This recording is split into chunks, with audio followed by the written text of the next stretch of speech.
சின்ன முயல் சிக்கு ஒரு அழகான காடில் ஒரு சின்ன முயல் இருந்தது. அவனுடைய பெயர் சிக்கு. சிக்கு எப்போதும் ஒரு விஷயத்தை நினைத்து கொண்டே இருப்பான். காட்டிலே இனிமையான கேரட் எது?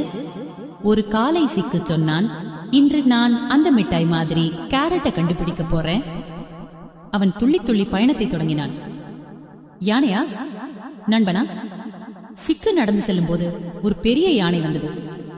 யானை கேட்டது, ஹீலோ சின்ன நண்பா, எங்க போறே? எனக்கு இனிமையான கேரட் தேவை. யானை சிரித்து சொன்னது, பெரிய விஷயம் போல் இருக்கிறது, ஆனால் உனக்கு உதவி வேண்டும் என்றால் கேள். சிக்கு நன்றி சொல்லி பயணத்தை தொடர்ந்தான். எபிசோட் 2. மெதுவான ஆமை. அடுத்தது அவன் ஒரு ஆமை பார்த்தான். ஆமை மெதுவாக நடந்து கொண்டிருந்தது. சிக்கு கேட்டான், நீ இவ்வளவு மெதுவா? ஆம், ஆனால் நான் நிதானமா செய்வேன். அப்படின்னா திரும்பவும் தவறே வராது. சிக்கு யோசித்தான். அட, நிதானமா செய்வது நல்லது. அவன் சிரித்து ஆமையிடம் பை சொன்னான். குரங்கு காமெடி. அவன் போகும்போது ஒரு குரங்கு மரத்தில் துள்ளி கொண்டிருந்தது. ஹே ஹா ஹி ஹி. என்ன சிக்கு சிக்கு சொன்னான், எனக்கு இனிப்பு கேரட் தேவை.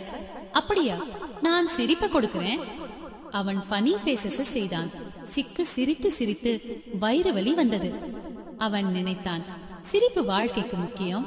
தி ஸ்வீட் கேரட். கடைசியில் சிக்கு ஒரு அழகான தோட்டத்தை கண்டான். அங்க ஒரு பெரிய சிவப்பு ஜொலிக்கும் கேரட். சிக்கு அதை சாப்பிட்டான். ஆஹா, இதுதான் இனிமையான கேரட். அவன் துள்ளி ஓடி அனைவரிடமும் பகிர்ந்தான். எல்லாருக்கும் கேரட் கொடுத்தான்.